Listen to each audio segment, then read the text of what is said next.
my God, man. Do you know what this means?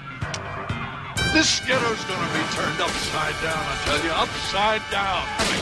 If you get on his bad side, brother, you're done for. Now, it's only a matter of time before he finds out, and when he does, no matter where he is, get ready, gentlemen, because hell's a-coming, hell's a-coming, hell's a-coming, hell's a-coming, hell's a-coming.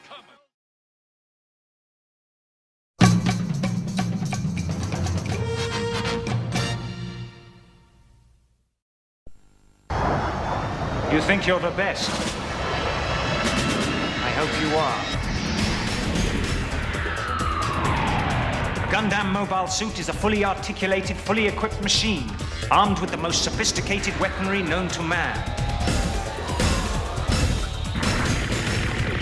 To be a complete Gundam pilot, you must train on both Gundam systems. Believe me, gentlemen, to beat the best, you have to be the best. Hey, this is Stephanie Shea, and you're listening to Gundam at MAHQ. How has this become about a Gorn wedding? What are you avoiding? Look, I'm just telling you the events of Stardate 57791.1, all right? Damn, rude. I want details on how you stole the bird of prey. I know, man. Me too.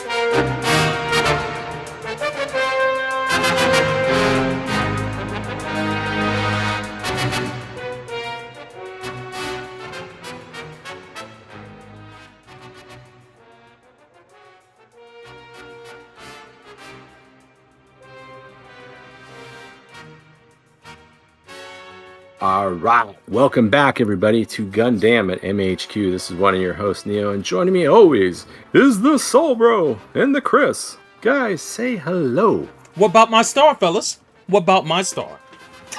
What about your star? What about it, Soul Bro? Seriously. What? Indeed. Or star. Yeah, what? If you had your own star, what would you call it, Soul Bro? The SBR 921 or something, because that's usually how they do it. It's always something crazy. It's initials. It's like letters and numbers, right? Yeah. Yeah, it's always some type of thing. SBR 007. Yeah. No. Like 007 is voted, not been taken already. I'm sure. Probably, yeah. You haven't earned it. 40 times over. Exactly. So that is the Soul Bro. Chris, how are you, man? How many people have you banned today, Chris? Has it been a good banning day? I've banned people who haven't even registered for anything yet. Your banning is so far-reaching. You ban it. Are you like Minority Report? Like you have a program in place. It's like, I know this person's going to be a problem in the future. I'm going to have to ban them, so I'm just going to ban them now. Yes, I'm already banning people who haven't even been born yet. Ooh. Hey. Yeah. All right. Well, yeah. So this is episode 283 of Gundam at MAHQ. Oh man, this is a special episode because guess what? It's a double header. Man, Soul Bro, yeah, we're headlong into the World Series. So you picked your sports puns correctly, man. I did, double header. Yes, you did. Yes.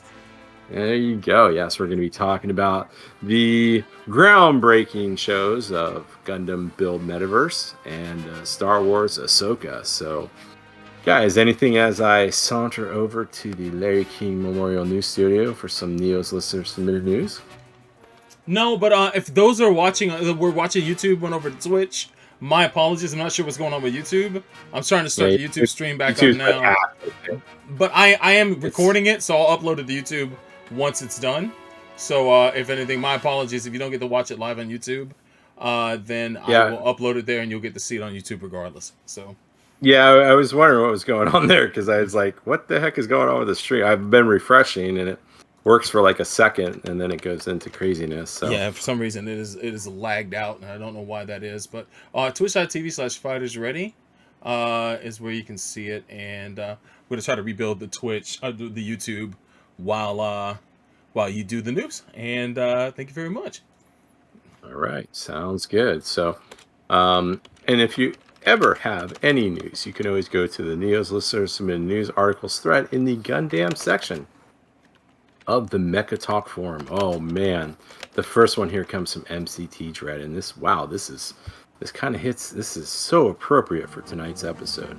It looks like the Gundam Metaverse project has been temporarily halted because temporary halts client downloads. So yes, this is coming from the Anime News Network. It looks like on yesterday, they announced that Bandai Namco had temporarily suspended client file downloads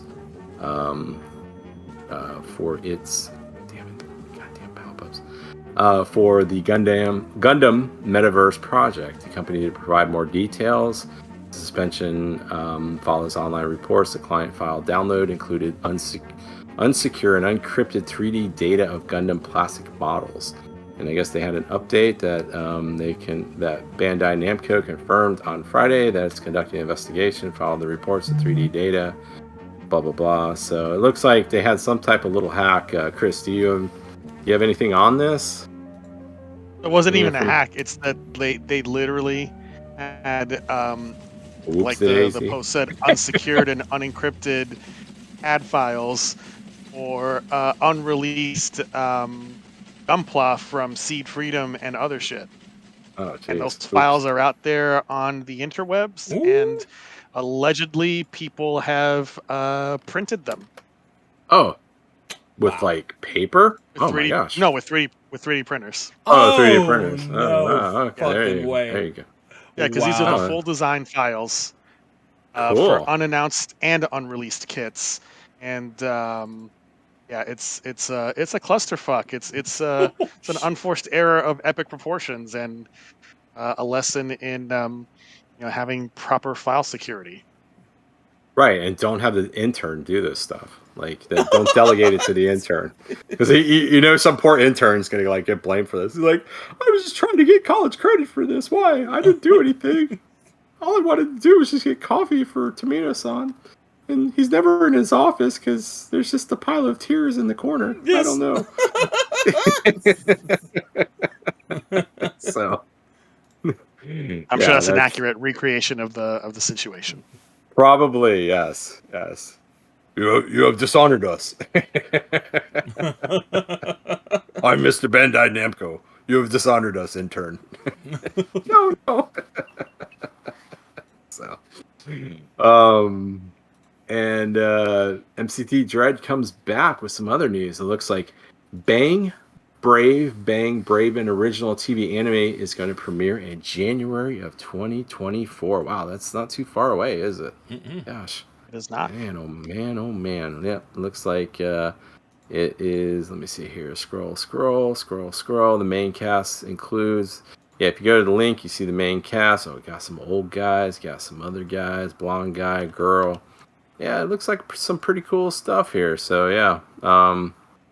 You guys have anything about that? The new key visuals trailer. There's a trailer cast editions reveal on this for the Psy Games Pictures Mecha series. So, Chris, you got anything on this, or Well, it looks cool, and despite the very super robot sounding name, it looks like it's a more realistic series. But also, it's directed by Obari, so I'm sure it'll at least look nice, and there'll be a cool sword pose. Yes. Yeah, yes, and I mean the character designs in the article here look pretty cool. I mean, the two leads here, the dark-haired guy and the blonde guy, they look over 21. So I mean that's kind of cool. I'm waiting to see the grizzled old veteran though. I mean you got to have that. Come on, we want that. Always. So always. and that grizzled old veteran like Ron Baral, who's like he's really 35. He looks like he's 65, but looks like he was getting a pension at that point. So, next one here comes from MCT Dread. It looks like Gunbuster Anime unveils Out of This World 35th anniversary merchandise. Oh my god. Been around for 35 years? Holy crap. Celebrate the 35th anniversary of a Gainax classic. Yes, it looks 35 years ago, Gainax made history with the release of Aim for the Top Gunbuster, a 6-episode mecha anime OVA, raised the bar for giant robots, and looks like they got some 6 unique items in this thing. You get a towel with the show's logo, acrylic stand for the show's stars and main units, chibi key rings of the 3 main pilots. So yeah, there's lots of cool kind of swag there. So you guys excited about that? And how old do you feel now that Gunbuster's 35 years old? Dusty, son. I was 8 years old when it came out and didn't know what anime or Gainax was, so I don't feel You don't feel that bad. I don't feel too ancient. I don't feel too ancient about it. So yeah, but you were 8, but add 35 years to that. So there you go. So yeah, but yeah, some pretty cool stuff. So check that out. Let's see here. Scrolling. That's it. So yeah, thank you. Oh shoot, I'll do some Yazi. Oh man, Yazi, you got to end it up with some death news. Oh man, we haven't had death news in a while. Yeah. So yeah, he's got some. Yazi88's got some death news. Voice actress Miss Miyuki Ichijiro passed away at age 76. She was known for the voice of various characters, including Captain Elizabeth from Mars Daybreak, Head Chief Hamoni from the Desco. Wow. And more recently, Cardo Nobu, the professor from the Witch of Mercury prologue. Yeah. So, yeah. So let me go here to the old Anime News Network and see what else is.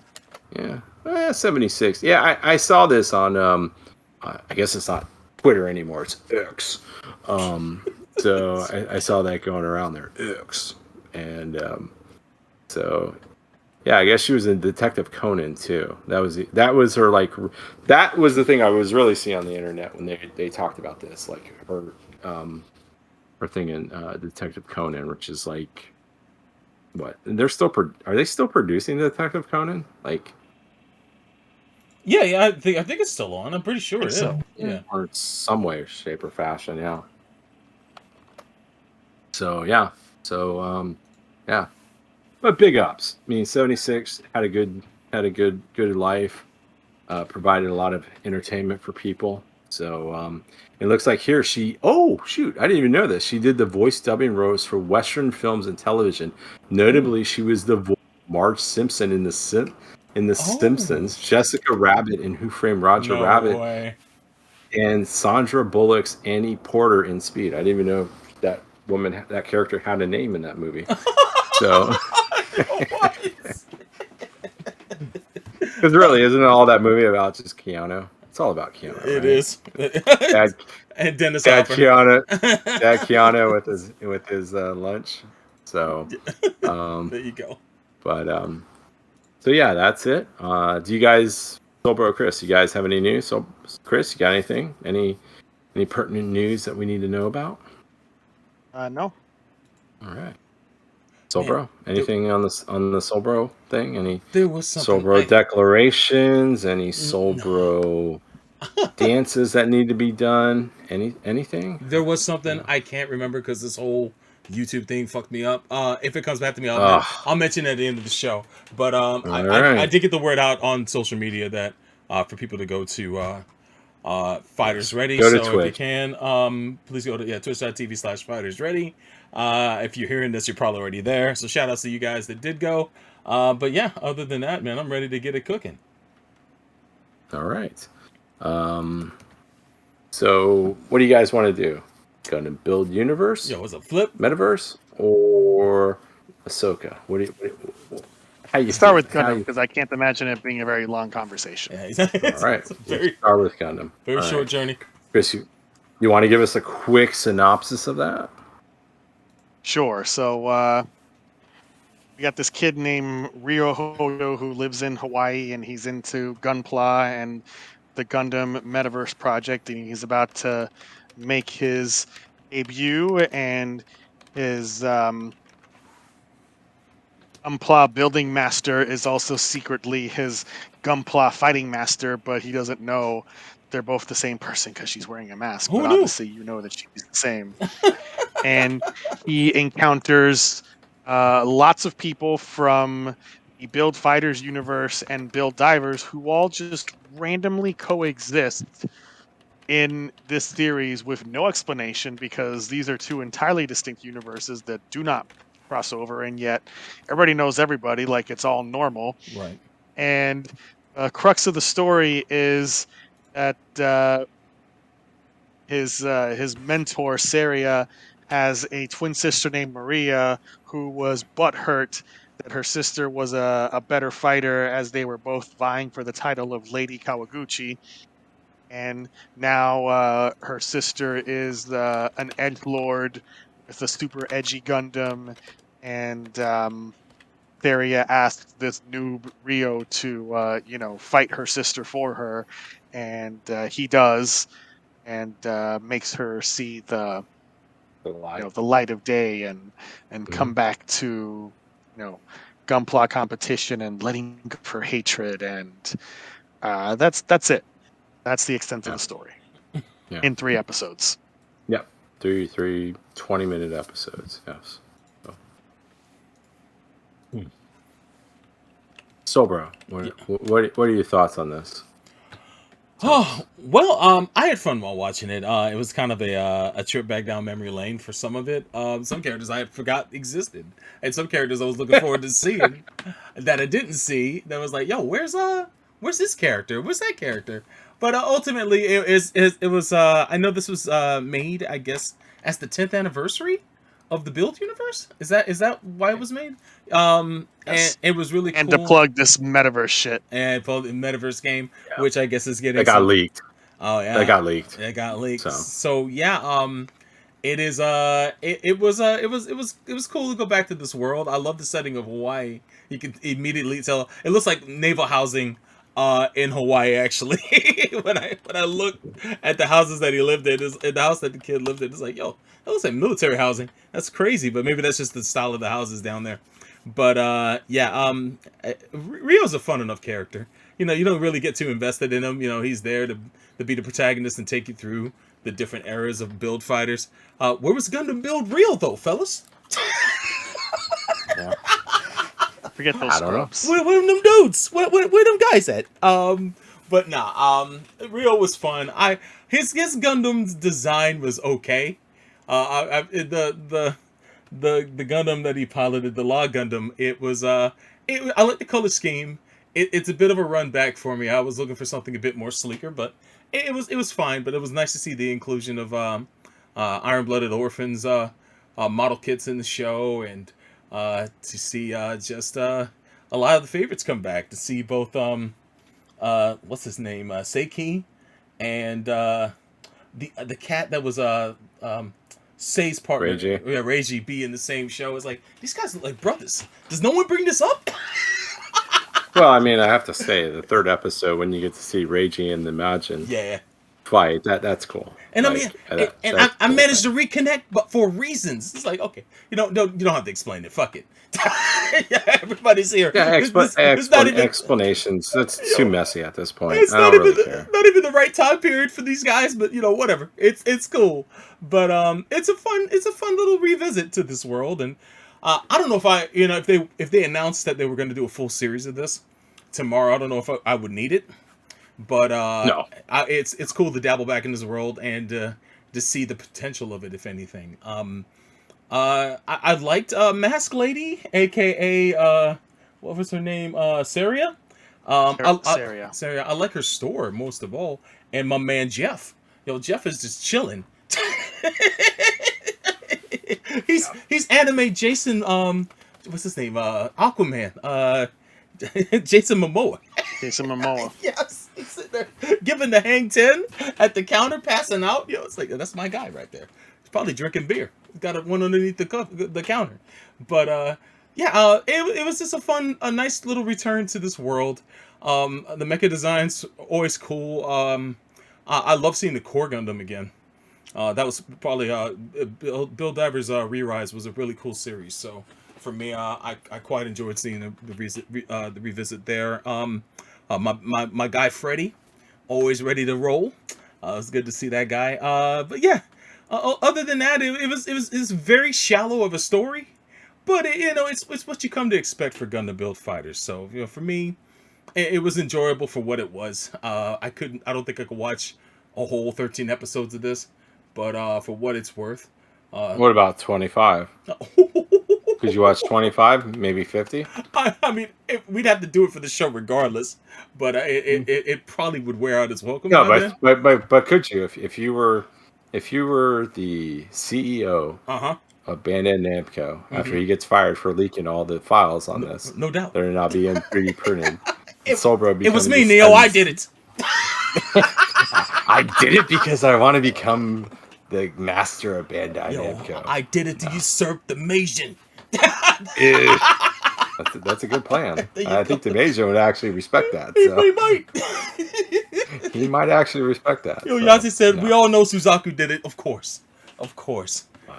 Forever the scapegoat." Did he? Forever. Yeah, but you know what? Who cares? Canada doesn't care, and worlds don't care. So whatever. Yes. But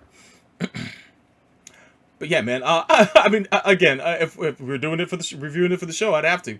But yeah, other than that, they could surprise me if they wanted to go along with this. But for the most part, I liked what we got, and it was fun and harmless, and a nice trip down memory lane. The only thing it was missing was what was it? I forget the combining robot from Gundam Build Fighters Tri. It was Tryon 3. That's the only thing that was missing. Maybe it was in the background somewhere and I missed it. But other than that, yeah, I saw the Wing Boys. Saw a bunch of other crazy suits and good times. I'll pass it back to y'all. Let me know what you feel. All right. Yeah, Chris, what are your thoughts on Gundam Build Metaverse? You loved it, right? No, it's okay for what it is. It's more build stuff. It doesn't do anything that you haven't already seen before.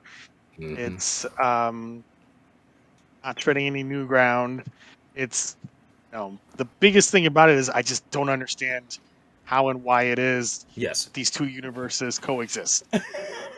Because the story's supposed to be 10th anniversary of Build Fighters, but the whole concept of the Gundam Metaverse, this online world, you're not actually using plastic model kits in the fighting.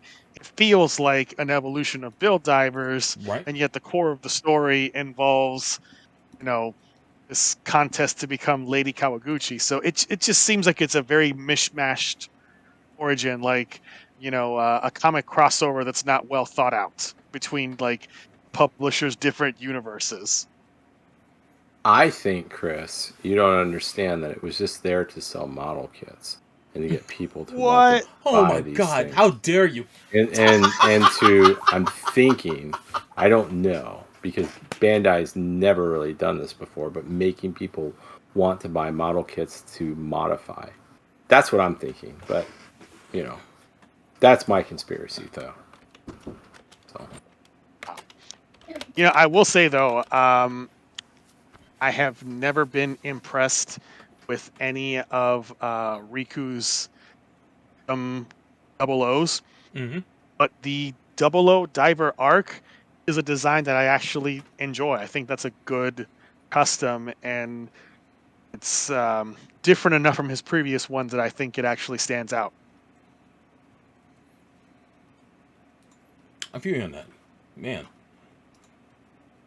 And some other cool designs. It's good to see Hiroto, and saw that he made a new Pluto Gundam, even though that's not officially a planet anymore. But what else are you gonna do is when you got that theme going? Indeed. And then hey, let's just randomly have Reiji with literally no explanation. But fuck it, who cares? So for the most part, I was amused a little bit by the banter between Meijin and Kyoya as they fought each other. Mm-hmm. Even though they're kind of sort of the same character. Yeah, for the most part. For their respective universes, and Fumina pops up a lot, but basically is like sort of this glorified mascot, so she's not really doing anything. It's like they're trying to cram too much into just these 3 episodes, and it's like we got to give screen time to as many people from these 4 shows as we can. Right. Yeah. It seems like that's what they're doing for the most part. Trying to have a little touchstone from each series, if anything. I kind of missed the other protagonist from Try, the cat with the glasses. Yeah, Yuma. It's like he got the short end of the stick because he didn't show up. Except in the crowd and in the credits. That's all you see. In the crowd, and rest of. Sorry, I'm outside. Oh no! Wow. That's our scary spooky witch outside. Sorry. Neato. The rest of Hiroto's crew also got the short shift aside from the crowd scenes. Yeah. So slapped as many characters in those shots as possible. Exactly. It's like, here's everybody you ever wanted to see from any of these universes. Mm-hmm. So, it's not amazing. It's not awful either, but it's just there. So you're not missing anything if you don't watch it, but you're also not gaining anything either. We got the sports scores going on now. What's going on? I know, right? Something's blowing up back there. Is that that witch? Oh, I guess he muted himself. All right then. So, but yeah, it's cute to say the least. Seeing the first fight with the ninja girl from I want to say Rise, right? She was in Rise. And then she's from the original Build Divers. Oh, there you go. Man, Nia, you fighting with something? No, I have to move the car. Oh, there you go. So what you heard was the spooky witch on our front gate. So sorry about that. Trying to do this inconspicuously. Hey, that's what happens. That's podcasting, baby. That's podcasting on the spot. No, that's the problem, that when you have 3 cars and only like 2 spaces. So, the struggle. It's a struggle. So, exactly. First world problems. So, okay. All right. Anything else, Chris? No, it's there. Go watch it, I guess, if you want to. It's on YouTube. Yeah, it's on Gundam Info. Mm-hmm. So, yeah, I mean, I kind of second everything that Chris and Solbro said. I mean, in the end, you know what it is. It's just a giant extended commercial for Gunpla Kids. Mm-hmm. Yeah, how these 2 worlds exist, whatever. But it was kind of a nice callback, seeing everybody kind of show up. And I think the highlight of it was definitely the Reiji Majin fight in episode 3. So, guys, your ratings, Solbro. Wow, man, we're already finished with this. Yeah, I don't know. Do you have something else? I do not. I do not. No, I'm tapped out. It's only 60 minutes of content. It really was. It was quick as a watch. It was 3 like 24 episodes with 3 or 4 minutes of an opening and closing. So, yeah. I mean, it's clear that I think that Sunrise and Bandai want this to be a thing that actually happens in the future, maybe when technology that gets us to the point where we can do something like this. I mean, we got the game, but we, eventually I think this might be some kind of science fiction turned fact situation one of these days. But as for my review, I would give this, I give it 3.5 Freddy's out of 5. It was always good to see that guy. Pretty much the mascot of the franchise as far as I'm concerned. But yeah, 3.5 Freddy's out of 5.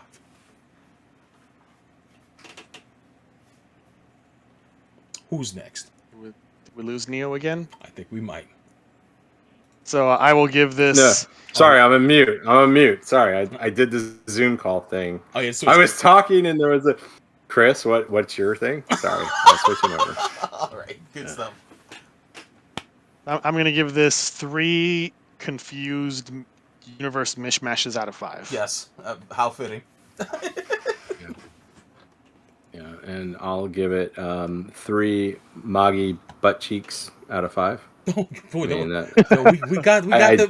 never understood that whole thing. I was like, wait, he shows up and they're just showing his butt cheeks. Yo, them cheeks though. I tried to find a clip of them cheeks, man. Yeah, to put in the slideshow. I couldn't find it. That's his key feature. You know, you gotta. Yeah, you know, it's what he's known for. Woo! Definitely. So, all right, yeah. So, Gundam Build Fighters Metaverse. Go ahead, check it out. It's on YouTube. Gundam Info. 3 episodes, so it's not gonna, you could finish that very quickly. Yeah. So real quick. So, all right. So, guys, we want to talk about our next topic here. The season 1 of Ahsoka, Star Wars Ahsoka. Was it Star Wars Ahsoka or was this Ahsoka? Star Wars Ahsoka. It's Star Wars Ahsoka. Oh, it was. Yeah. Okay, Star Wars Ahsoka. So, I don't know. So, bro, you want to give us a quick synopsis of this or what? Oh my lord. If not, I can do it. You do it, sir. Please. I tend to run. I tend to run off of the mouth. Not a problem. So we basically pick up, in the New Republic era, with Ahsoka Tano. She's kind of doing her thing. We saw her show up in the Mandalorian, and I'm a little sketchy on this. Is this before or after when she shows up in the Mandalorian? After, or is it after season 3 of Mandalorian? Right? It's the most forefront thing so far in the Mandoverse. So we see her kind of be reunited with the cast of Rebels. I mean, people that are familiar with Star Wars Rebel animated series that came out a couple years ago, where Ahsoka ended up becoming like a surprise character in this. She was kind of known as Fulcrum during that whole thing, and we saw Sabine and Ezra and Hera and Kanan and all those folks. And spoiler alert, Kanan's dead at this point.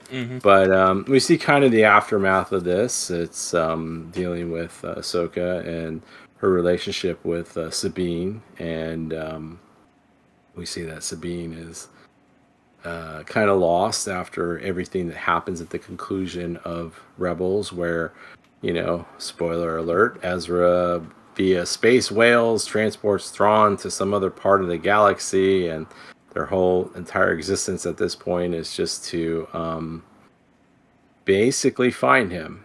And we are kind of introduced to some of the baddies, who include a Dark Sister and one fallen Jedi and his apprentice. So, and their whole thing is to bring back Admiral Thrawn from the dark reaches of the universe to basically bring back the Empire. And we see, kind of the incompetence of the New Republic, not really understanding this. And, a lot of different things kind of get mismatched about things that have happened within different media within Star Wars. We get Dark Troopers, we get Zombie Troopers, we get all types of different things in there. So, I mean, it's that's basically what we're kind of we're seeing here, because it looks like Admiral Thrawn is basically he's trying to bring back the Empire. So, I mean, that's kind of it's kind of a very high level thing about it, but in a lot of ways that's the story. So, so bro, oh boy, what are some of your highlights? Man, where to start? Ahsoka. Yeah. Where to start? Overall, I enjoyed watching this, man. It's loaded with some problems, though. I gotta say, man, it's Dave Filoni. I love Dave, man. I know people have issues with him. I love his energy, though, man, and I know that there's quirks to his storytelling that take people time to get used to, but I don't know if it works as smoothly in live action.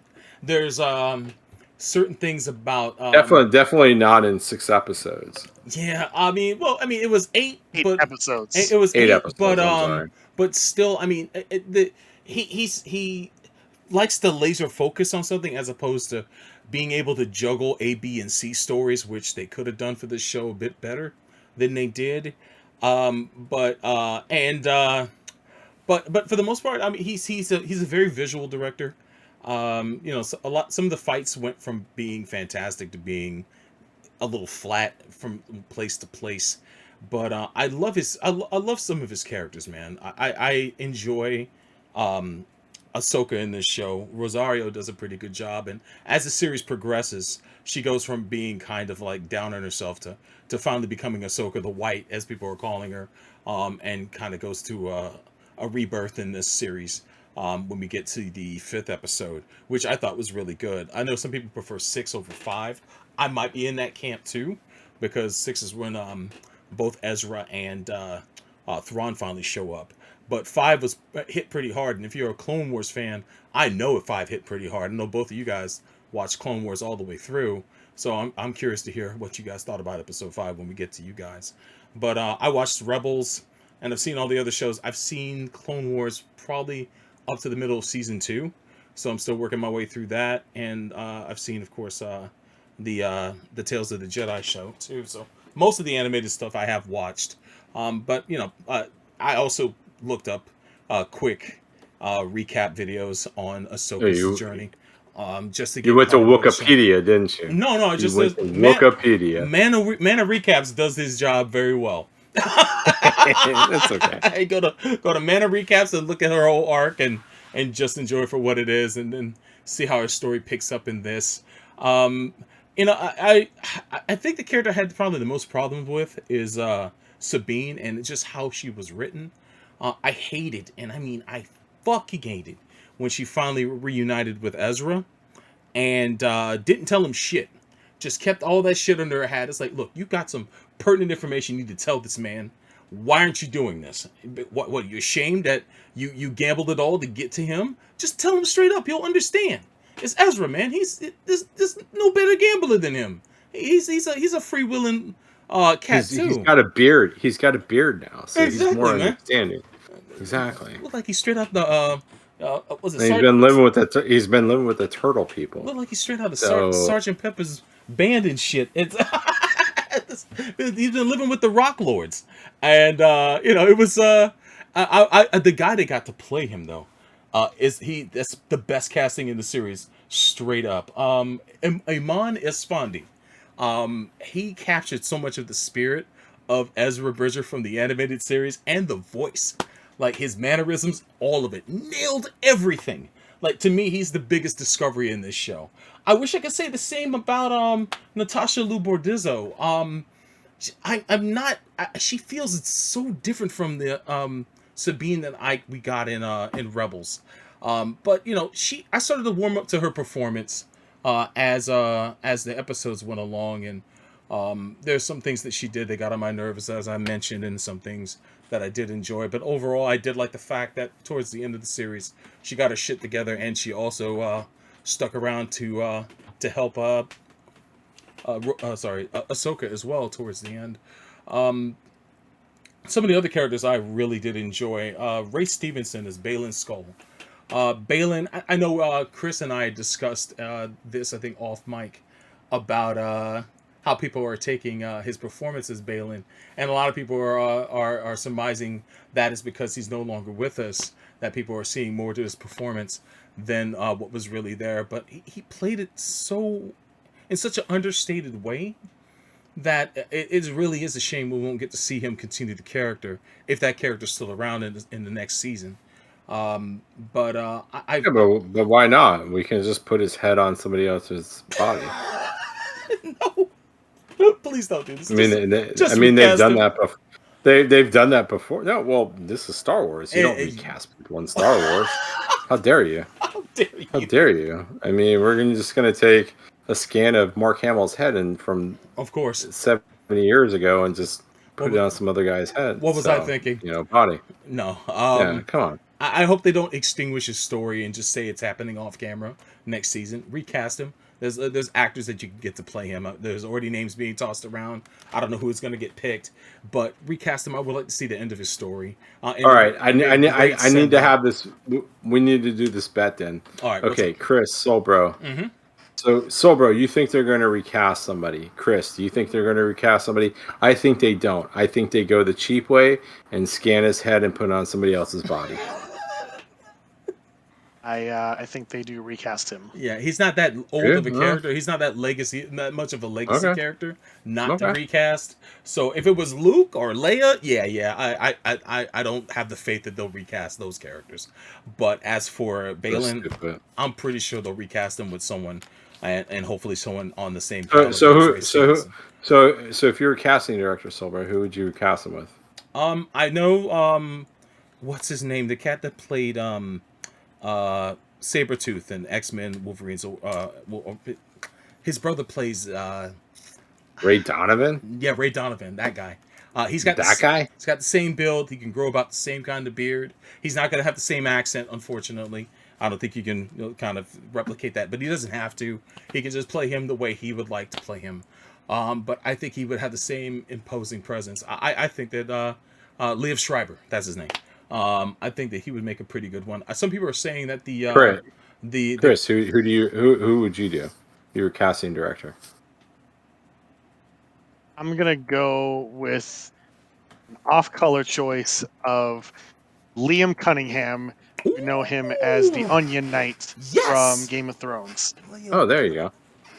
Mm. You're not wrong. I think he some of the vibes of Davros Seaworth are kind of similar to Baylan, of like the old soldier who's seen a lot and the old knight who's seen a lot, and I think that he could do Baylan Skoll pretty well.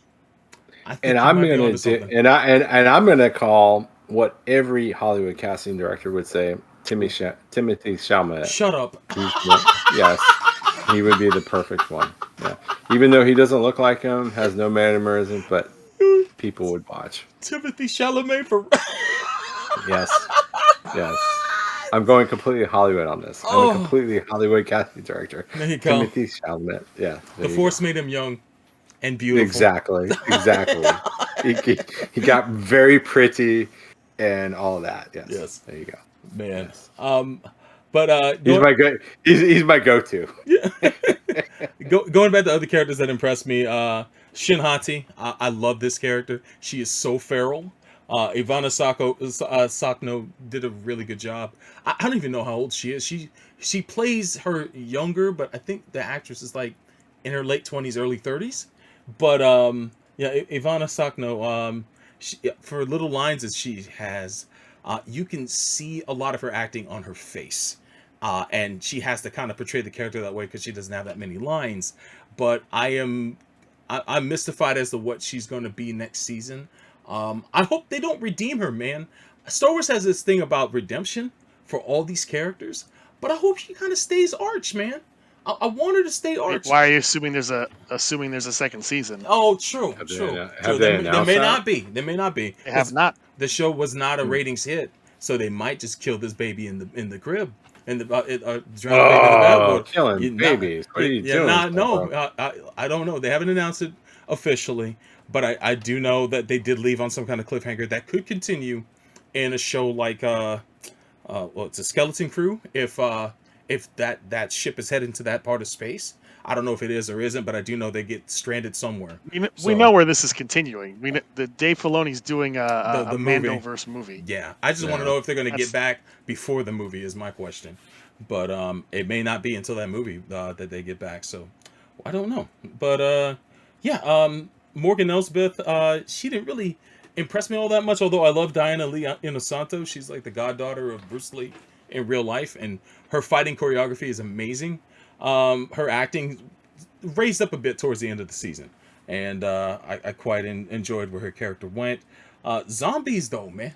Zombies, fellas. We finally got zombie troopers after all this time. Yeah, but it was kind of dumb the way they did it. But yeah. Go Go ahead, Silver. David Tennant really killed it as Hugh Yang. I know he originally showed up in the Clone Wars. I didn't see his episodes in the Clone Wars yet to see him, but he really had an impact in the show as Hugh Yang, and I'm glad to see that he didn't die by season end. So thank goodness there. Other than that, Lars Mikkelsen is Thrawn. His voice has such gravitas to it, man. I don't care what people are saying about dad bods and all that shit. I love him as this character. I am glad they brought him and they casted him as this character in this role because he really understands the character and his methodical, his method and all that stuff, man. It was good to see him. He didn't really come off as intimidating yet. The one thing that this first season or this only season was missing is a show of his military might.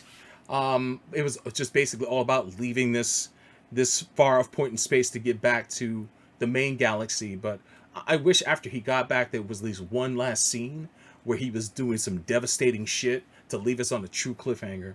They didn't do that though. But ultimately I'll close on this.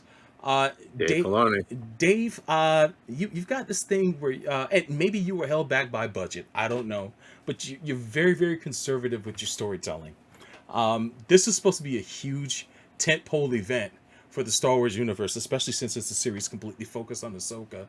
I expected just a bit more spectacle and major shit to go down to set things up for the next part of the Mandoverse situation. And I'm sitting here twiddling my thumbs for like the last 2 episodes, wondering what's going to happen, what's going on. Hopefully we get some major developments. And I felt like I was waiting for something big to happen that really didn't. They took big leaps with Sabine's force powers. She finally figured out how to use them, and then she's tossing Ezra onto the ship. It's like, that's a graduation that came pretty quick. It came super fast. These developments though. But ultimately, I had fun, and I just put my brain away during the last 2 episodes because I knew we were going to get much movement. Hell, the last episode barely has Shin Hati, Arbale, and Skull in it until towards the end, which annoyed me to no end. But it ended on an uncertain note, and I'm okay with that. Hopefully we do get resolution and that they don't just destroy any future in this franchise, but we'll wait. We'll find out soon enough. I'll go ahead and pass it back to you guys to get your thoughts on this, especially how it relates to Clone Wars. Chris, you wanna hit this? It sounds like you're offering me a blunt. Yeah, I know, right? No. Yes. No. So, Ahsoka, it has some good moments and it has some good performances, but overall, it's a pretty mediocre show. I think it's the most MCU-like of all the Star Wars shows so far, and that's not a compliment. No, man, you're right. You're very right. Listen, not Secret Invasion. Wow, that's actually a great way of saying it, because I was trying to think of the same way. That's a MCU, yes.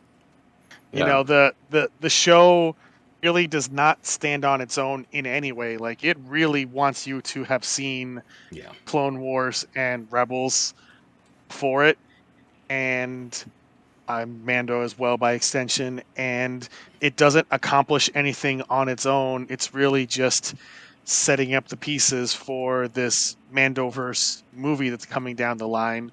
So that really drags on the series because it doesn't exist to just be a story of its own. Nope, absolutely not. There's no complete arcs for anybody. Most of this series, if you really boil it down to it, just the simplest form is undoing the finale of Rebels. Yeah.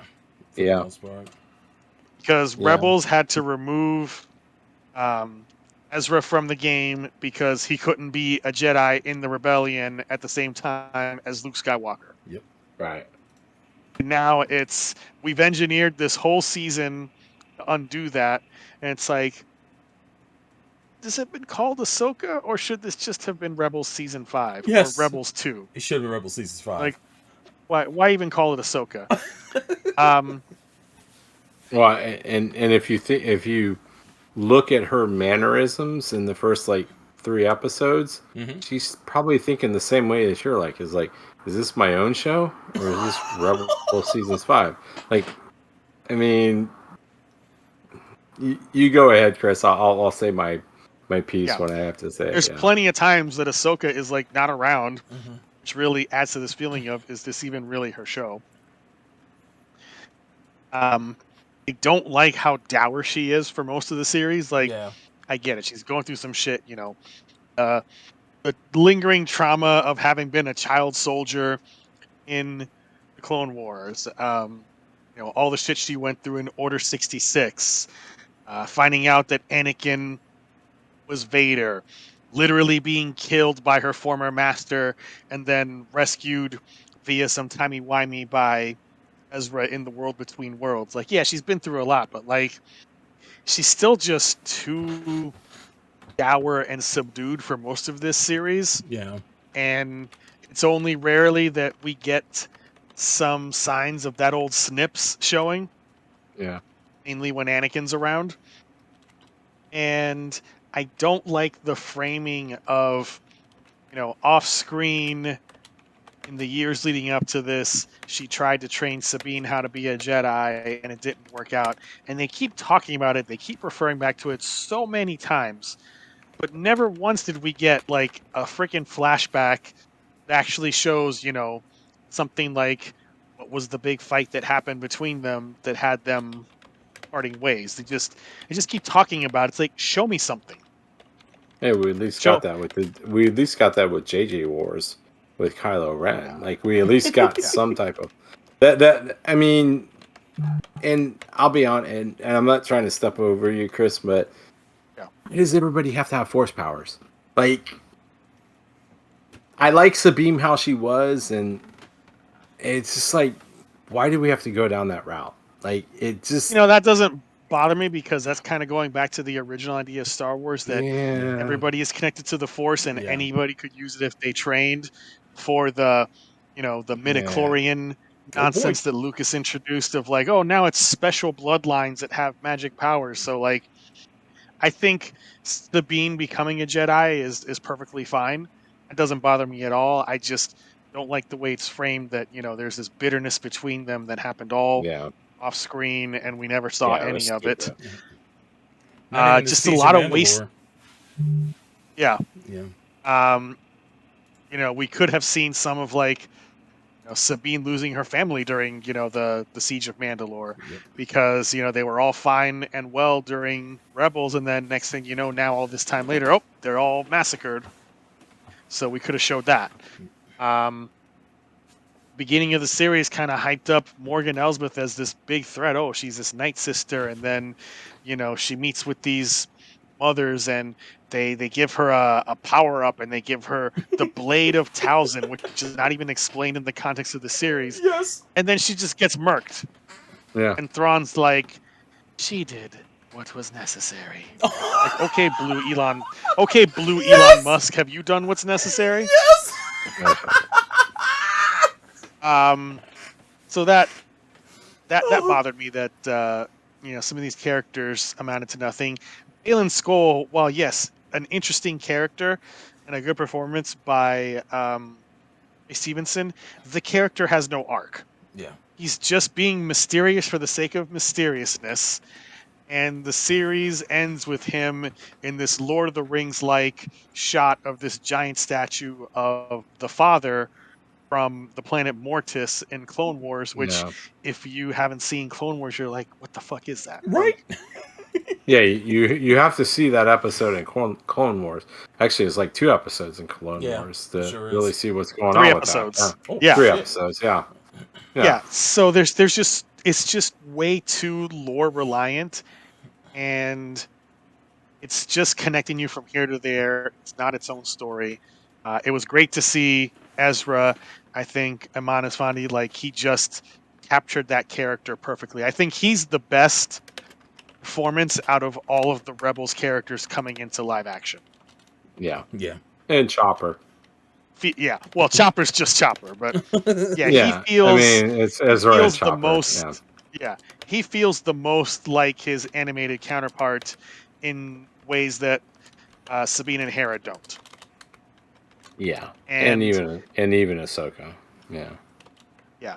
Something else that bothered me. I don't know if this is just a fault of Dave Filoni in live action as a director, but the dialogue delivery is so slow. Yes, boy. There's some pacing issues in scenes where dialogue is going on, and maybe he was trying to do his own Andor thing, but Andor had such rich dialogue and seasoned actors that it works in that shit. But for him, it doesn't. The scenes drag on. Yeah. No, the part.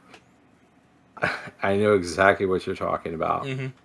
How long do we have to see Ezra and the turtle people go across that field? It seemed like forever. Like I don't get it. That didn't bother me too much because I like those little turtle guys. Yeah. But scenes just like linger too long. They overstay their welcome. People just take too long to talk. Yes. And that's not usually a problem that I see in things that I watch, of like people just taking too long to talk. Yeah. I feel like they were. I feel like, well, it's not weird because I feel like they just were trying to fill the time. It could be. Yeah, because I mean, what's been the crux that Disney's been? What's been the feedback that Disney's been getting from all the Star Wars and Marvel shows? It's like you're doing all this crap. Like the first episode is an hour, and then the next like 4 episodes are 30 minutes, and it's true. It's just like. Yeah. I don't get it. Like, I feel like for something, Ahsoka is 8 episodes, but it feels like it could have been told in 6. Mm-hmm. To be honest with you, I feel like it could have told in even less. Hell, yeah. Episode 3 and 4 felt like they split it. Like they split it from one solid episode. 3 was so short. 4 was a decent size, but if you look at how the episode flowed. And you see how episode 3 ends. Yeah. It's like it shouldn't end here. It should continue on. Luckily for me, I watched 3 and 4 back to back, which is why I got that feeling. But yeah, 3 and 4 should have not been split. That should have been one solid episode. I don't understand why they do it that way unless they were trying to inflate episode counts. But yeah, it's so strange, man. And the story, it does get into nostalgia just a bit too much. Like episode 5, while yes, it had some great moments, and I love seeing Hayden Christensen come back as Anakin and get to be good Anakin and have a good performance as well. Mm-hmm. That episode ultimately it was just like fan wink. Of like we did the Clone Wars, but in live action. Here's Rex in live action. Here's a teenage Ahsoka. Here's Hayden Christensen in Anakin's Clone Wars armor. Mm-hmm. Yeah, like it didn't really accomplish anything. Well, it kind of feels like the Hayden Christensen like. Hey, Star Wars! Yeah, exactly. It's like, hey, Star Wars fans, we know you shitted on him for years, and you caused the guy all these problems and stuff mentally. It's like, now you can love him. And now you can see that he actually does know how to act. Yeah, absolutely. Right. It's just fucking George Lucas. And the one good thing I can say this series did is that for many years. You watch Clone Wars Anakin and you watch prequels Anakin, and they just feel like 2 very different characters. Right. Yes. And it's hard to reconcile them as being the same person. And seeing Hayden Christensen as Clone Wars era Anakin, I feel really like bridges the gap and brings these 2 sides of this character together and has him actually finally be one unified character. Yeah. And I think he did a great job with that. Amen to that. That's very true. I'm with you on that. I think more than anything that this show did, it was like the redemption arc for not only that character, but Hayden Christensen as an actor. Because you're right. The poor guy had to sit there and read George Lucas's lines. It's not him. Yeah. And he got shit for how many years? I mean... you read about even between this and Obi-Wan, you can see like, no, he knows what he's doing. It's just George Lucas sucks. Yeah. I mean, look what they did to the poor kid that was the young Anakin in The Phantom Menace. Jake Lloyd, yeah. Yeah, it's like, and people pile on him. It's like, no, it's not him. He's just an actor. He's employed to read lines. You have to go back to what it is. So yeah, I it's think as far as kid actors go, he just was legitimately not good on his own, and well, you know, yeah. I it mean, would have I'm been not saying better off if we'd actually gotten Haley Joel Osment, who did audition for the part but didn't get it. Yeah. Yeah. Well, that yeah. That's neither here nor there. That's a what if. Yeah. I mean, that's Yeah. Thrawn, I was not too impressed with him, I gotta say, and it's nothing about yeah. dad bods or blue Elon Musk, but like nothing. If you're watching this for the first time, nothing about him projects like, why is this guy so important that we're going through so much trouble to bring him Mhm. back from this other galaxy? Like, I Yeah. don't see the grand strategist, the big player Thrawn. I just see, you know, some guy who for 9 years couldn't figure out how to kill one dude hanging out with a bunch of turtles. That's what I Yeah. see. I'm in the And same. I'm in the same aspect with that too. Yeah. I knew going into this that Filoni was going to be doing this Mandoverse movie, and I said to myself, "Oh, Ahsoka's probably not going to resolve anything. It's just going to be this insubstantial thing setting up the pieces for this Mando movie." And lo and behold, it's precisely what it was. But you know what? That doesn't make what they actually gave us any less disappointing. And I really think that Lucasfilm needs to course correct in the way that Marvel is now course correcting with their Disney shows, as we find out that they've made them up to now in the stupidest way possible of, Boy. let's film 6 episodes and then do reshoots after we determine what's wrong. It's like, okay, that's how you have a shit looking series like Secret Invasion that ends up costing $212 million Ugh. Ooh. if you're doing massive reshoots of 6 episodes. Yeah. And I have Yeah. to imagine that Star Wars is probably being done in the same way. And they really need to reevaluate and say, we need to be able to have a story that stands on its own, the way that Andor did. Yeah, absolutely. Coming after Andor did not do this series any favors. No No. boy. No way, shape, or form. Yes. Because Andor is a high mark for genre TV, and I don't think that any live action Star Wars TV series is ever going to measure up to Andor. I just Well, don't see that happening. yeah. Isn't it cheaper just to pay writers to rewrite shit as opposed to putting this stuff in full production and then trying to do reshoots after that? I mean, it's like I'm with you. I watched Yeah, Secret Invasion. there's an established way that TV series have been done for many Yeah. decades, Yeah, you have a and then showrunner first Marvel's like, off. oh well, we're just gonna do things our own way, and Yeah. I'm sure it'll be fine. And it's like, no, it's not. Why do all these shitty ass shows cost $150 million or more? That's why. Yeah. Yeah. Loki has been a rare exception in that regard, but not to turn this into an MCU episode, but um, this show really seems to suffer from all of those same problems of these MCU shows on Disney Plus, and I would like to see that change. Whatever ends up happening with this Andoverse movie, I hope that Skeleton Crew is a solid story on its own. Animated offerings seem to be doing just fine, but these live action projects other than Andor really need like a revamp and a rethink. Yeah. Next up, we not only we have Skeleton Crew, we have Acolyte, which they have some really talented people behind both those shows. So I hope that that really makes the difference when we get to see them.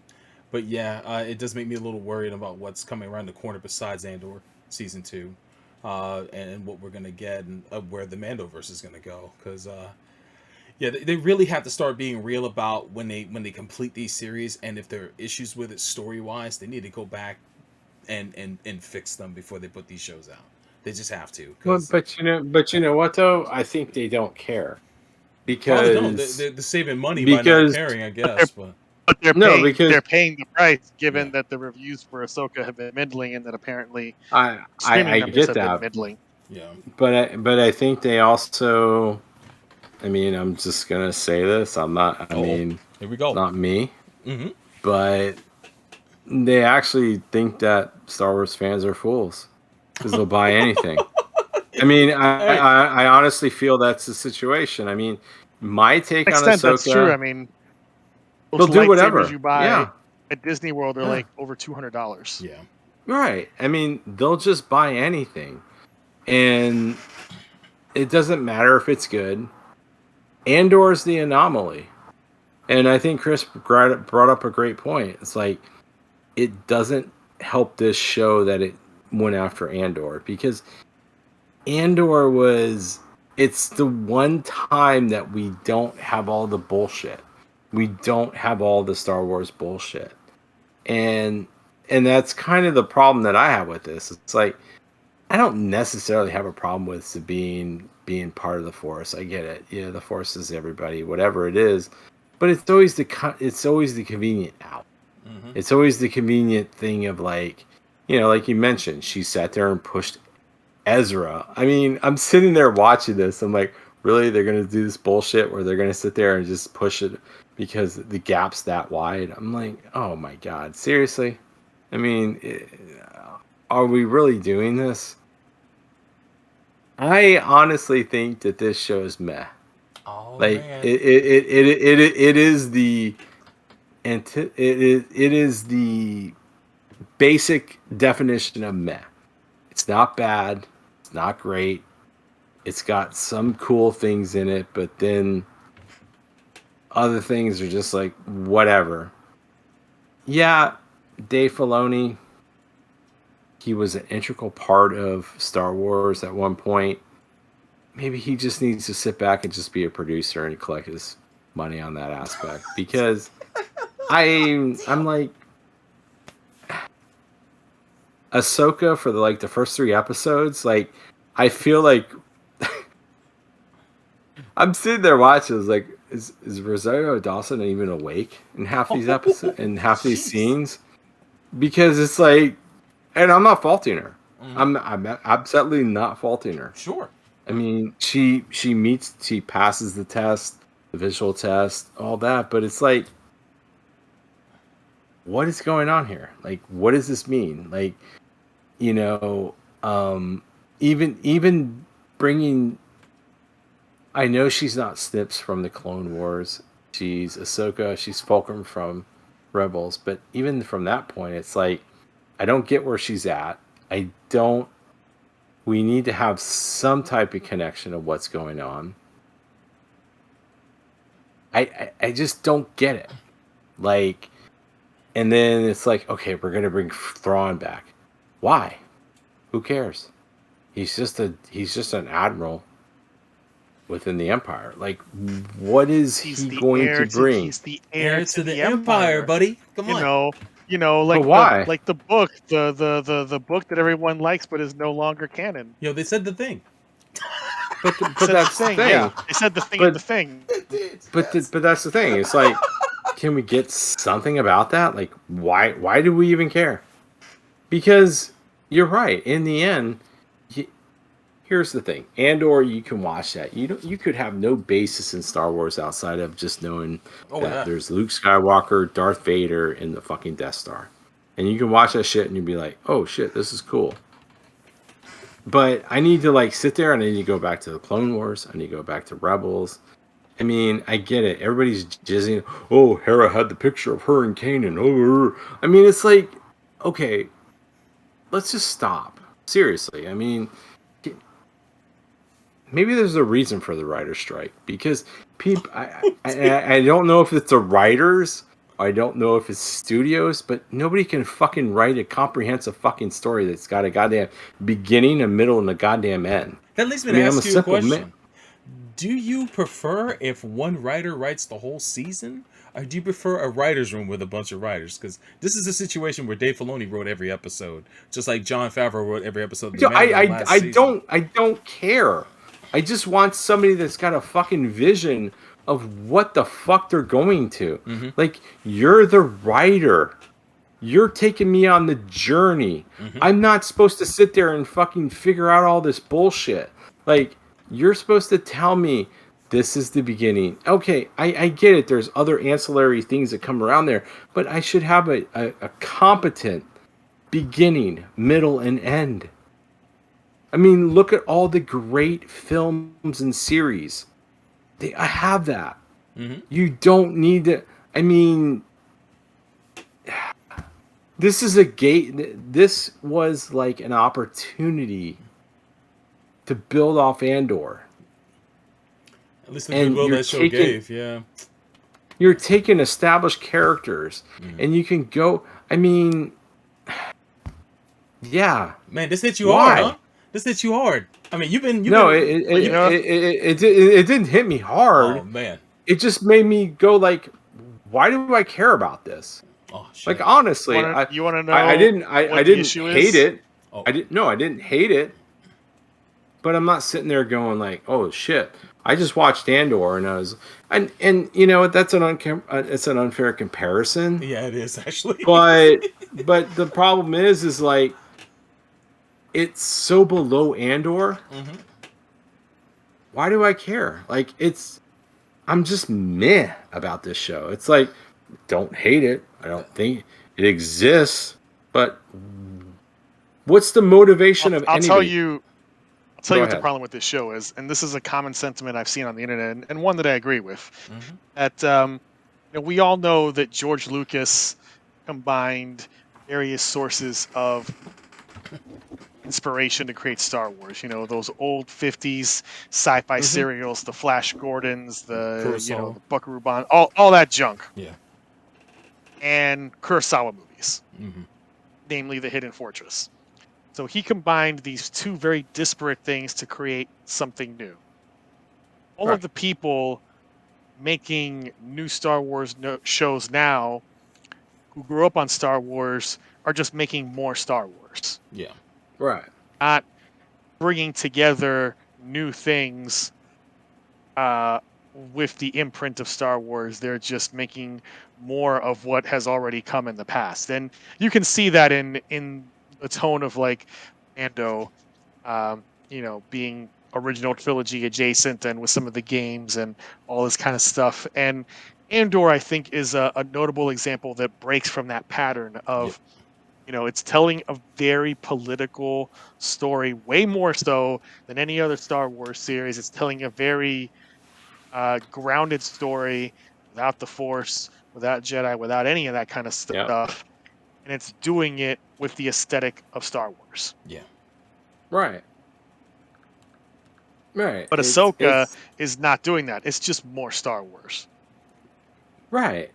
Which is okay, but it's not great.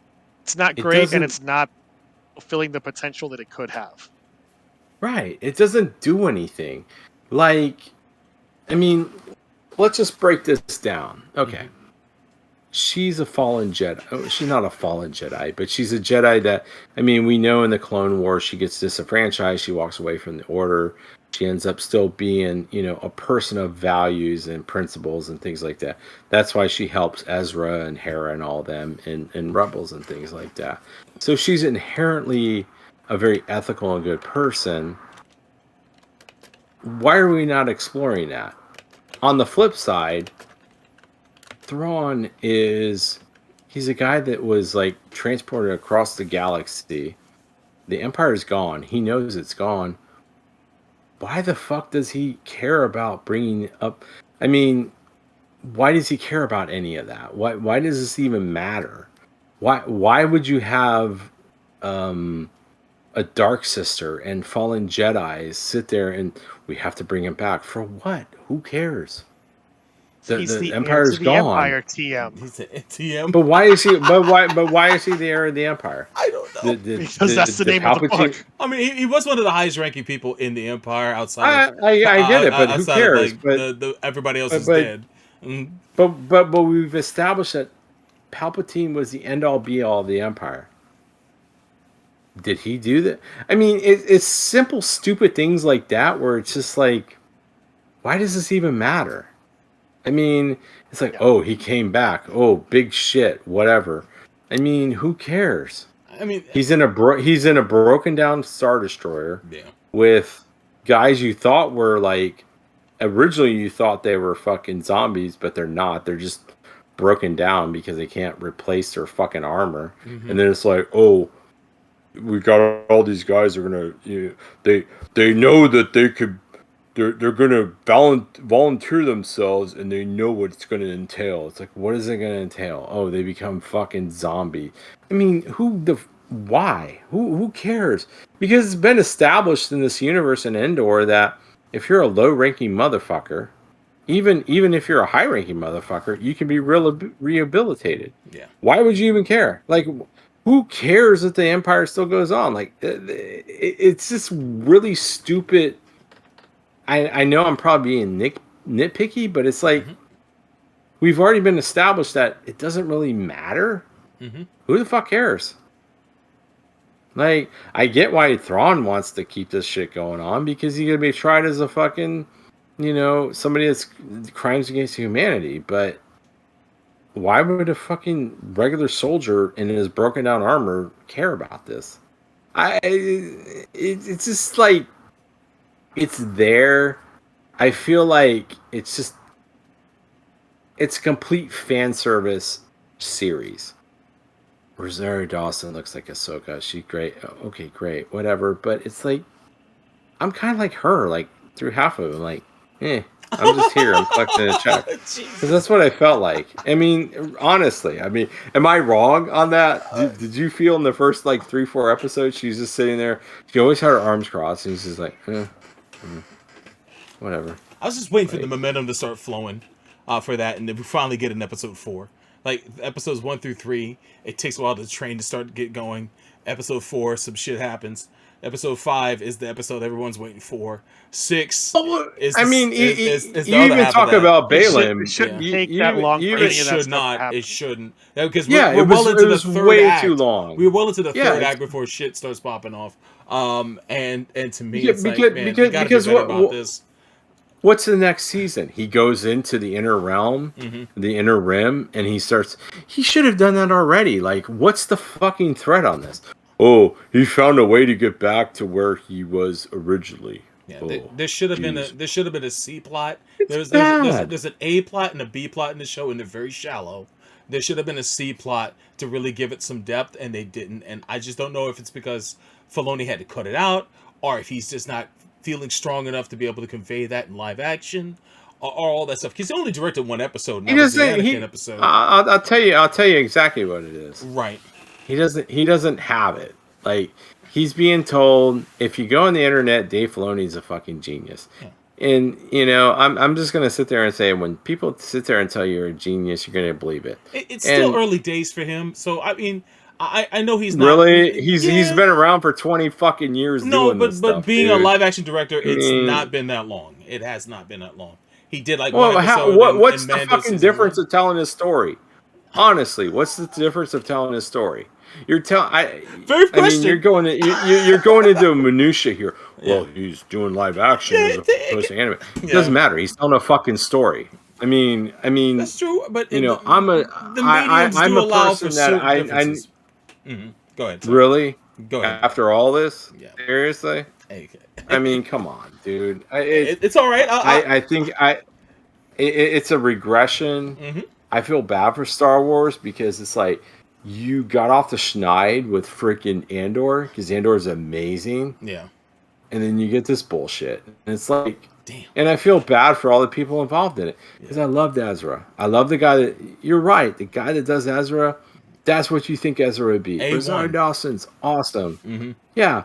The dude that's Balin that's dead now, he's great. All these people are great. Even Fat Thrawn, dad body Thrawn. He's cool. I'm cool with that because you know what? He's been in exile for 9 years. He can't go in the Peloton. He got a little chubby. It's okay. Not a big deal. Yeah, it's not a big deal. But it's like, the goddamn thing is like, the story's stupid. Like, I don't understand what it does. I don't understand how it advances anything. And I feel like fucking Rosario Dawson in the first 3 episodes. I'm just gonna have my arms crossed. I'm like, okay, I'm getting paid. I'm cool. You know, it's like whatever, because it's basically what it was.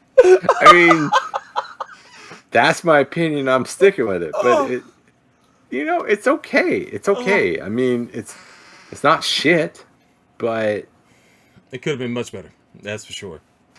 Yeah, they had an opportunity, man. Yeah. I mean, at the cliffhanger of episode 8, you should have freaking Thrawn at the goddamn.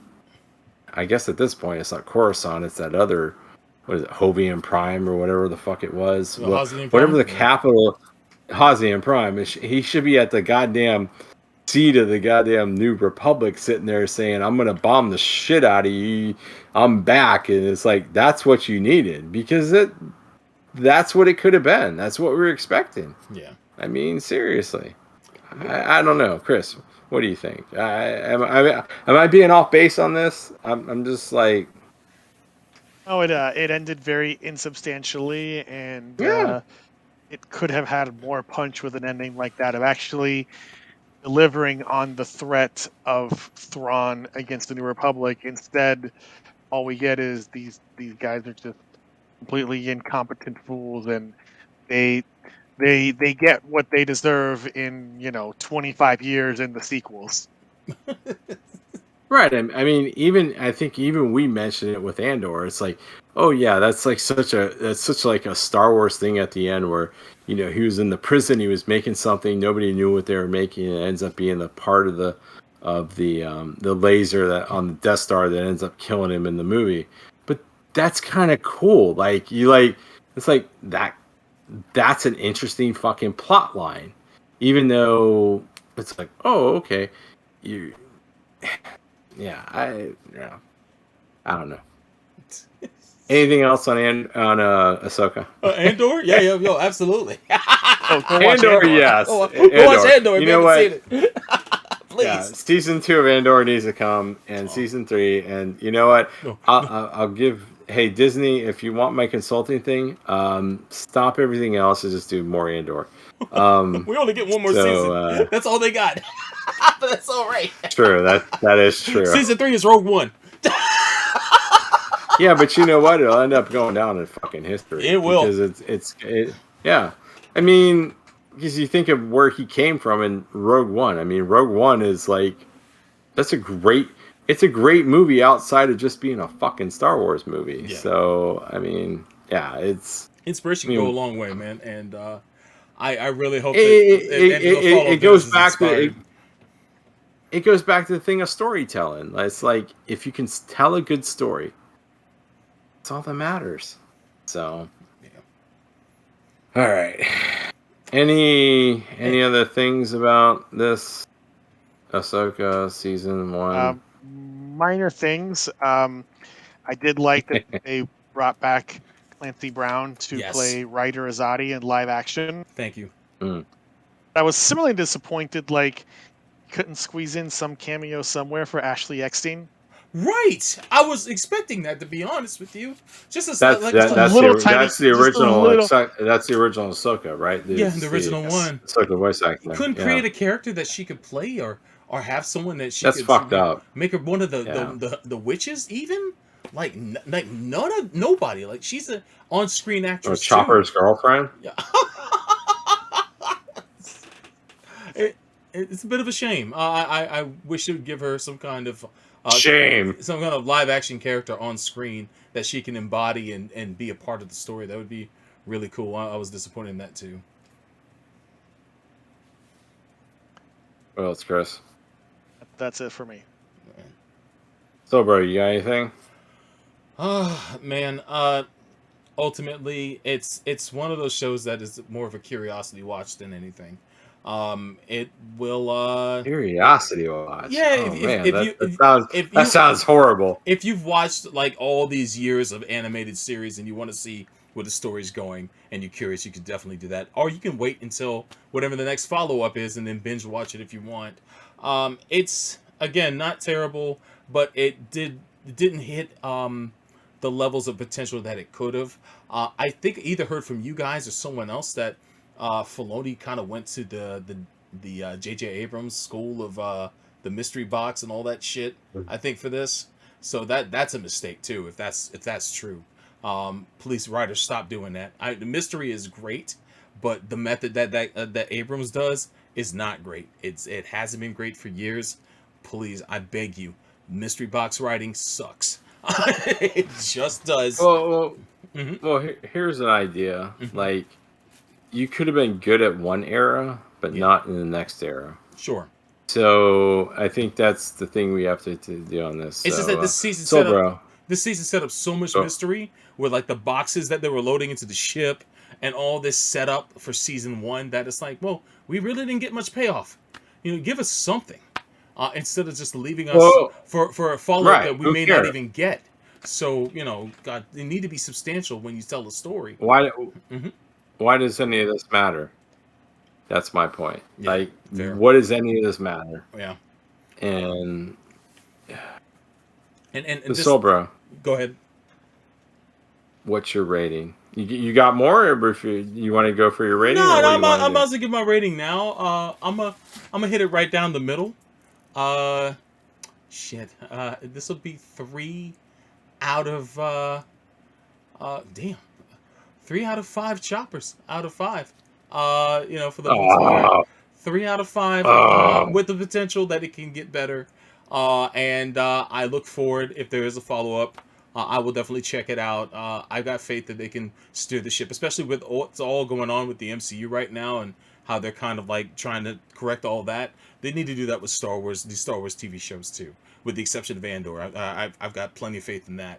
But everything else, you guys need to be careful about what you put out because you're diminishing your brands and people are going to stop signing up for your service and stop watching these shows altogether. And if you think the ratings are low now, they can get lower. So stop fucking around, start focusing, start giving us quality stories, and know how to flesh out your stories to give them more texture and a lot more for us to come back to watch. That's what I hope to see when they continue the story. And John Watts is doing he's doing Skeleton Crew. That's the director of the 3 Spider-Man movies that came out during the MCU. And then the woman that does Russian Doll on Netflix is doing the Acolyte. So and that show's pretty fun. So again, my hopes are high for those shows. I think that they will have a better handle on this than what we've seen so far. So 3 out of 5 for me, and I'll pass it back to y'all. All right, Chris, what are you saying? 5 across the way? I'm gonna say this one gets 3 zombified stormtroopers out of 5. There you go. I wish I went with that. I'm gonna give it 2.5 turtle people out of 5. The true middle. Because true Switzerland. I'm completely Switzerland on this one. Yes, it's not terrible. It's not great. It exists. It's 8 episodes. It's not gonna shorten your life watching this. But yeah, it could be better, and I would challenge. It's just sad because it's like we need to challenge people to be better. I sit there sometimes and I watch Hollywood. They're like, oh, this is like it didn't perform the way we thought it would. Yeah. Well, maybe write something that's just not for stupid people. And I don't blame the writers.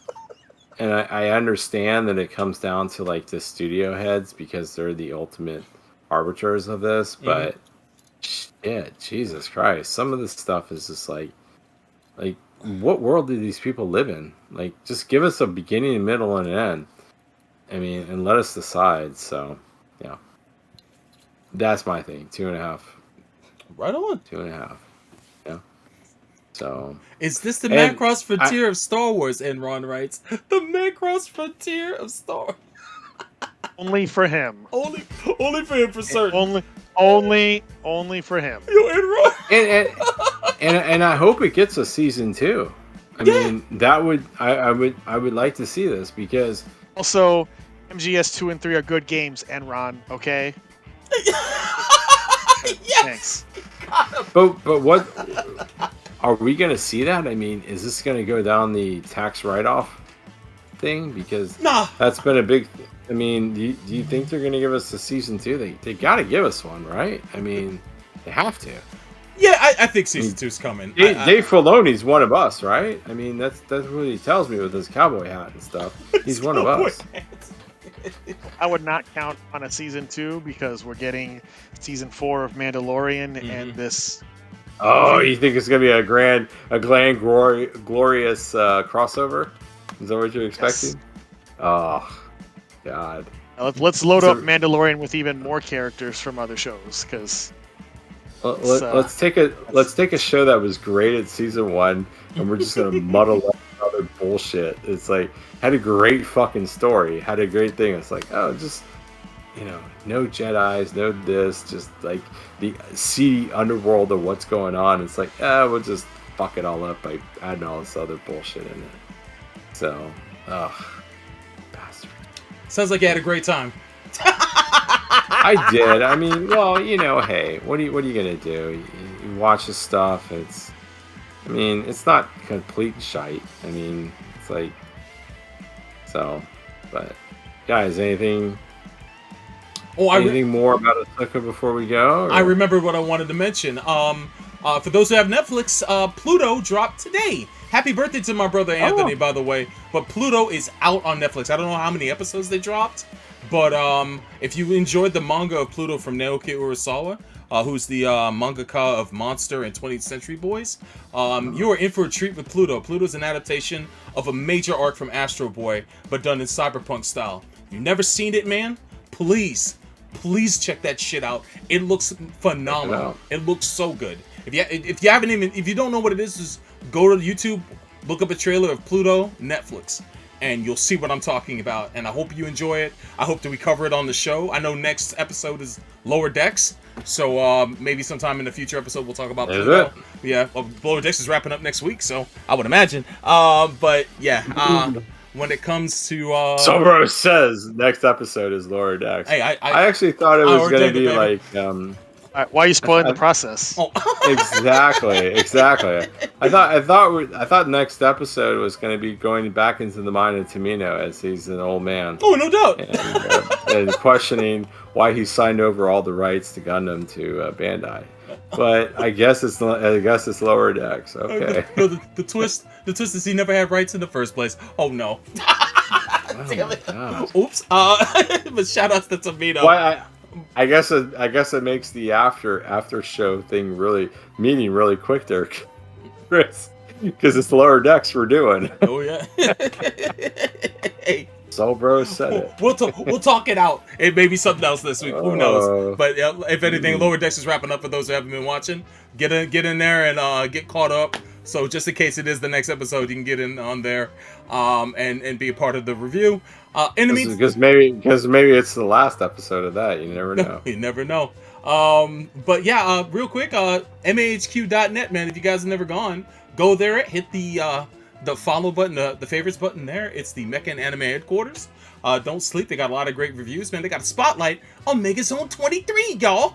And all these different articles that the staff have been writing all three episodes, Chris, or just like the first two. And the Robotech movie too, right? Get the fuck out of here. Oh, you're doing the Robotech movie too? No, absolutely not.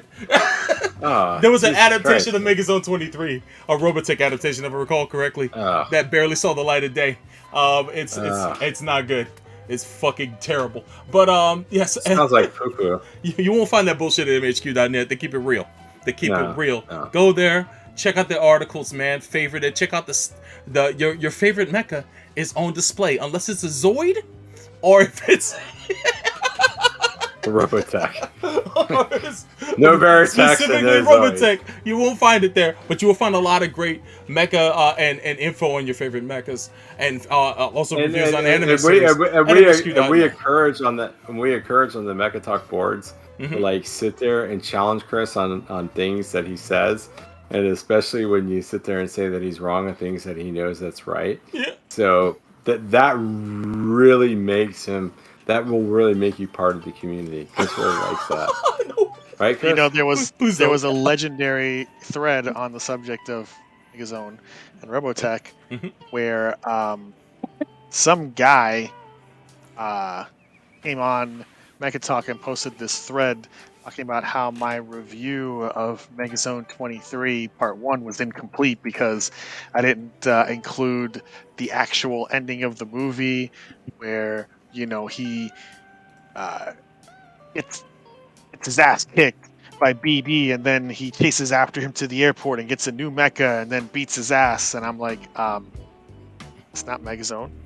That's the Robotech movie. That is completely different. And he just kept insisting, like, no, it was in this international version that I saw. It's like, okay, buddy, whatever bootleg you saw, it doesn't matter. I am telling you, it's wrong. And everybody is commenting on this post, telling this guy that he's wrong. I'm getting increasingly incensed. He's like, why are you so upset about this? I'm just trying to correct.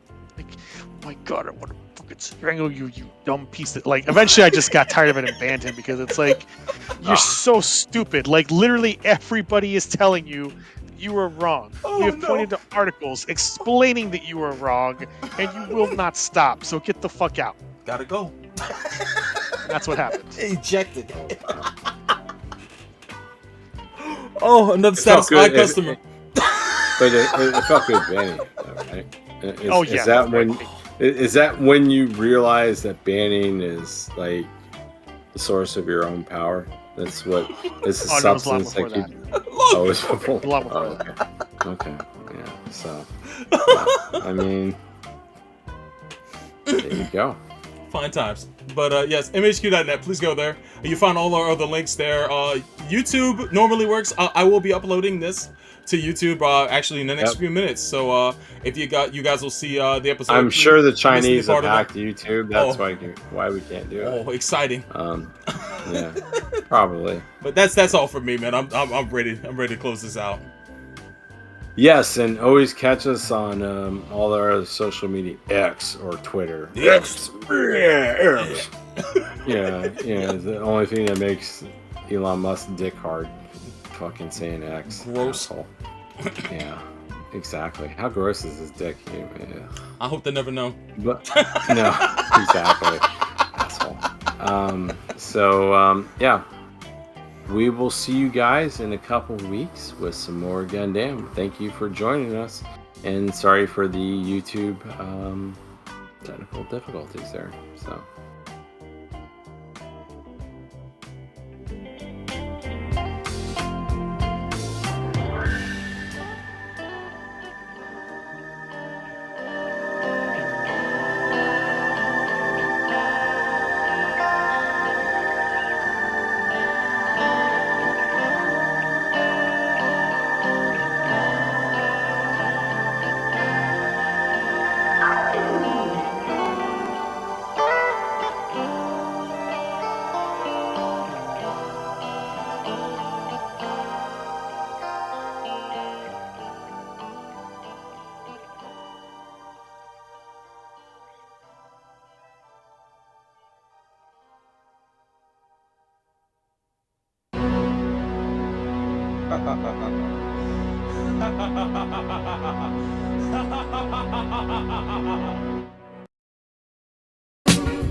Wish I had someone to come and take me home like you.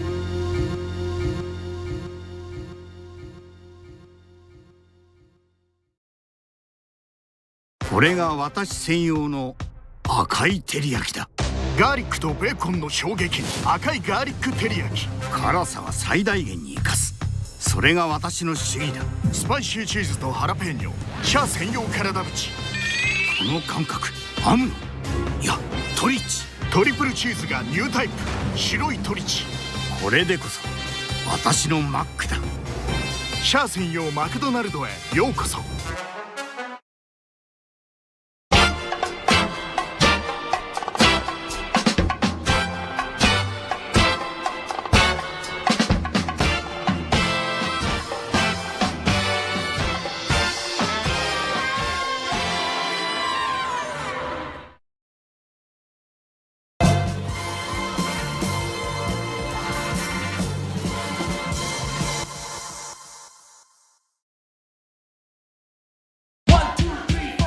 breakdown, baby.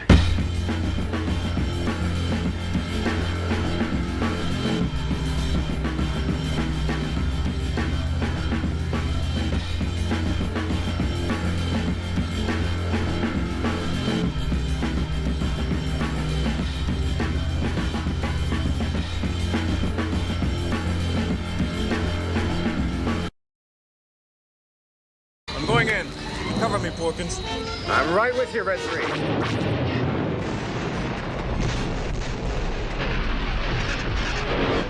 Got a problem here.